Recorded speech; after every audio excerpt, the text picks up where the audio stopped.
biir la kon nag mu sant ko gërëm mu ne ko jërëjëf yàlla ko yàlla may ko yàlla ko yàlla aar yàlla barkeel liggéey moom nga bokk nga xam ne ñoom du dégg bëccëg suñu soxla saa yu ñëwee ñun de ñooy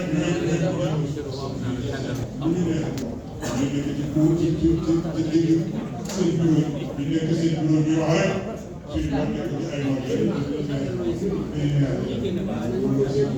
loolu tax na ñu waxante balaa élection bi ñëw ngeen xam loolu sax mooy kàddu bi ñu ngi jégalu na ci wax xëy na bëri na xëy na amul sax mais il fallait yéen ñu xam waaw li tax nag dañ waxoon waxee am na ñoo xam ne dañ ne yéen ay fii nekk ak ilaa yoon bi ma leen yéen loolu moom bu nekk deuxième année 2025 la troisième année bu ngeen naree changé ko bi changé mais idéewuñu génne leen ko àdduna moom ku lay avancé doon nga ku lay arrière doon nga dagaase ko ñu loolu gën day suul ñu loolu gën ko day suul et dem maa dem si yàlla parce que bii ma foog naa ba léegi loolu ñooñu tey lii man suñu fédération Baye la di jaay am na maa boo xam ne dañu soxla mu ne lenn bi bu dee grand leen bu ngeen koy yéen ngeen ànd leen grand leen di ji ajal ndax grand leen li mu leen di defal man de nee na boo retraité ci société décembre bi mu génnee ci bunt bi keroog la gën bii de gas société keroog la gën dugg ci biir société nee na ñeneen ñi may fay nekkal bu ñu tasee ñoom léegi ay nit la léegi ay nit la donc loolu ñu ko bàyyi kon nag bu dee grand mooy doon dañ ñu defal bu ñu feebaree gëstu bu ñu amee tey bu gëstu décembre jotee bu gëstu ñu ngay gëstu fay ñu suñu xaalis fay ñu suñu doom amul benn retraité grand mooy bu ñu leen di gëstu ñu la wasa liggéeykat grand mooy yi fi nekk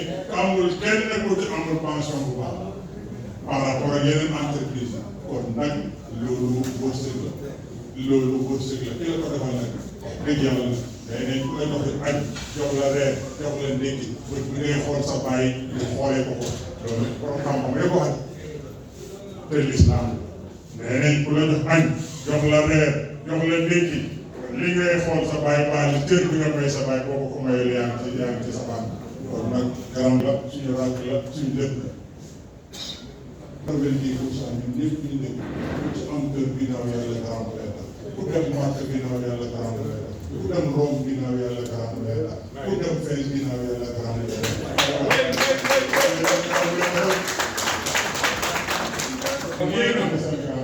kon ñun li mu war a mën a def tey mooy fu ñu mun a nekk dañuy wax lu baax dañuy def lu baax dañuy sonn suñu doom yi lu baax ñu direction tey war nañu waxtaan ak moom defal leen buñ leen toogee ñu ne baal leen ñu ngi jégalu nag ci kàddu yu guddi ah imam ñu ngi jégalu yaa ñaan nañu te ñëwoo wax dëgg yàlla macha allah yàlla def jàmm yàlla may la kattan am na ko mun na ko sañ na ko yàlla ñu ko yàlla defal ci barke yi sallallahu alayhi wa sallam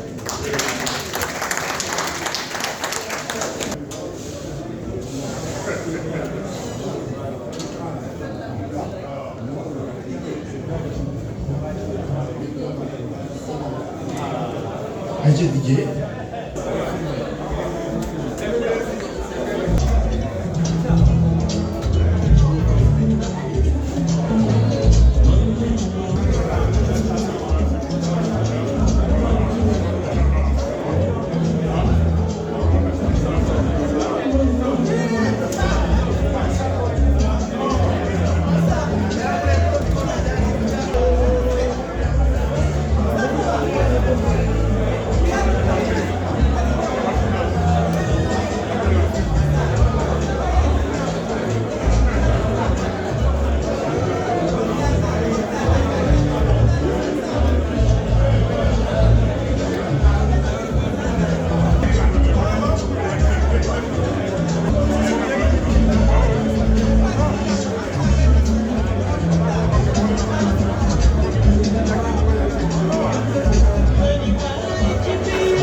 waaw man de sama noppi na génn rek.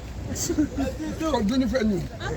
waaw noo leen seere mu gën a feeñ ngeen ñëppay feeñ. kon seere leen boobu. sama noppi génn. ah mais. man daal samay nopp lay génn rek. Monsieur Sakho. Élevez la voix. Monsieur Sakho Massani, le président des retraités des Grands Moulins de Dakar. Aujourd'hui, si on est réunis ici, c'est pour communier avec la direction des Grands Moulins de Dakar. Car l'amicale des retraités des Grands Moulins de Dakar existe depuis les années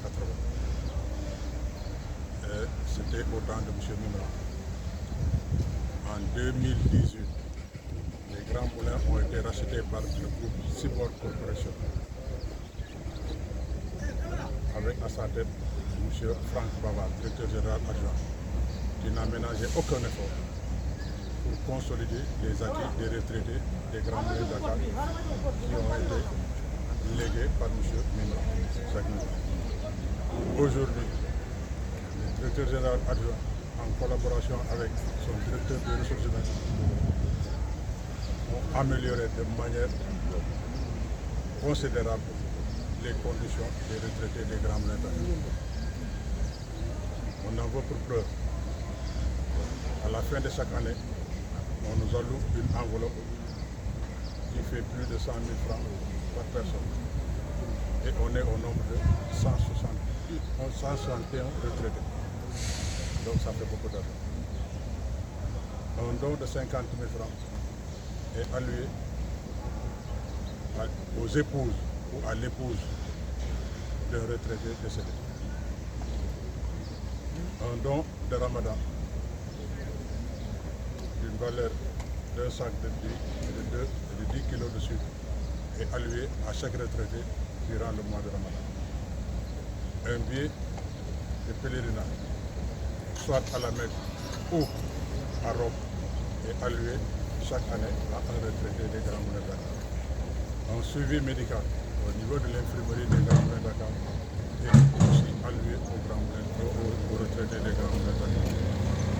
Donc, nous venons communier avec les dirigeants des Grands Moulins de Dakar pour leur magnifier notre gratitude à leur égard. Parce qu'ils ne ménagent aucun effort pour nous venir en aide et écouter nos doléances. Donc nous disons un grand merci à M. Franck Bavard, directeur général des Grands Moulins de Dakar, à M. Abdoulaye Dièye, directeur des ressources humaines, qui nous épaule chaque jour dans le quotidien. Alors, quelles sont vos doléances? Aujourd'hui, en tant que retraité, je pense que dans une maison comme les Grands Moulins de Dakar, est-ce qu'un retraité a un droit? Donc, nous, ce qu'on demande, c'est on est quarantaine d'années. On a toujours été payé par l'État. Nos pensions ont été, nos cotisations ont été versées normalement et correctement à l'IPRES. Aujourd'hui, nous recevons tous nos pensions, sans exception. Alors, si aujourd'hui les Grands Moulins s'occupent de ces retraités, c'est par bonne volonté. Parce que ce n'est aucun droit et ce n'est inscrit nulle part pour que une entreprise s'occupe de ces retraités sur le plan médical, sur le plan social. Donc les Grands Moulins, nous pouvons dire que c'est l'une des entreprises au Sénégal, si on n'ose pas dire au monde, à accomplir de tels actes vis-à-vis de ces retraités. Si nous sommes là aujourd'hui, c'est pour au moins montrer à la face du monde quelle est l'ampleur de l'action sociale que les Grands Moulins allouent à ces retraités. Justement, quel exemple doit prendre les entreprises privées sénégalaises sur Grands Moulins? Les entreprises sénégalaises, comme les Grands Moulins de Dakar, doivent savoir qu'une entreprise, c'est une famille. Et une famille, c'est toute une vie. Une famille, c'est toute une vie. Malheureusement, au Sénégal, la retraite, une fois à la retraite, on pense que tu es parti pour mourir. Donc, ce n'est pas le cas au Grand Moulin de Dakar. On s'occupe des Grands Moulins et on s'occupe des retraités. demandent leur avis en cas de problème et ils sont écoutés par la direction générale des Grands Moulins de Dakar. Tous les jours. Tous les jours. Chaque jour, on fait des interventions parce que les Grands Moulins, c'est une famille. Et les travailleurs des Grands Moulins de Dakar, 90% c'est nos enfants. 90%, je vous dis bien, 90% c'est nos enfants. C'est nous qui les avons embauchés. Il nous arrive de voir un enfant qui a fauté et qu'il est en droit d'être licencié. On vient et on discute avec la direction et on lui tord la main et elle revient à devenir santé.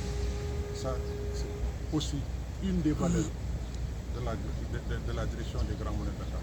Donc ça veut dire qu'au moins, cette direction-là, non pas l'action sociale, mais jusqu'à aujourd'hui, elle nous associe à la gestion de la cité, si j'ose m'exprimer ici. Alhamdulillah, retraité des Grands Moulins de Dakar. bi ma retraité suma mag yi suma liggéey yi fi nekk ñu ne Sakho yow la ñuy fal pour nga doon président des retraités des Grands Moulins de Dakar. bi ñuy créé association des retraités des Grands Moulins de Dakar boobu Mimran moo moom Grands Moulins parce que il faut que ñu préciser sénégalais yi nañ xam ne Grands Moulins Mimran moomatu ko parce que léeg-léeg dañuy def confusion boobu. Sibor Corporation moo jënd Grands Moulins Dakar depuis 2018 moom bi mu ñëwee mu fekk fi benn direction bi nga xam ne monsieur Franck Bavard moo ko jiite Franck Bavard waxtaan ak ñoom ne leen ñun nag am na lu ñu baaxoo fii di ko defal retraité ñu ne ko buñ ko yokkul duñ ko waay mu def ci kenn tu lay kattan moom direction ak directeur des ressources humaines wax dëgg yàlla ñu ñuy dimbale. Depuis boobu ba léegi chaque année muy mois de décembre dañuy jox enveloppe boo xam ne chaque retraité sur 161 personnes ñun ñëpp ku ca nekk dana am plus de 100 000 boo ko compté ça fait plus de 20 millions de francs CFA si service bu lay may buy may loolu retraité kon service boobu bàyyi na xel retraité bu loolu jeexee chaque weeru koor dinañ ñu may saako ceeb ak 10 kilos suuf. bu loolu jeexee retraité bu génn àdduna danañ jox say soxna pour ñu mun a laaj mun a eggale seen liggéey 50 000 muy seen jaxal bu loolu jeexee retraité bu feebar infirmerie Grands Moulins dana la ñëw saytu xool la ci sa yaram et loolu yëpp pour appuyer pour faciliter pour soulager douleur retraité donc tey ñu mun ñu wax dara ñun jërëjëf ndax entreprise la boo xam ne mu ngi def loo xam ne bu ma sañoon de ñeme naa wax ne waxuma la ci Sénégal mais ci àdduna bi yëpp amul entreprise bu koy def nga retraité service bi léeg-léeg mu woo la ne la kaay leen ma may leen xaalis kaay leen ma defal leen lii kaay leen ma faj leen kaay leen même bu embauchement amee seen doom yi ils sont prioritaires ci kaw bu dee poste bi diplôme bi ñuy laaj ñoom am nañ donc loolu ku la ko defal bàyyi na la xel war nga koo delloo njukkal. looy wax société sénégalaise yi nga xam ne vraiment léeg-léeg day am problème entre ñoom dialogue social du am nan la war a jël exemple ci Grands Moulins ci loolu.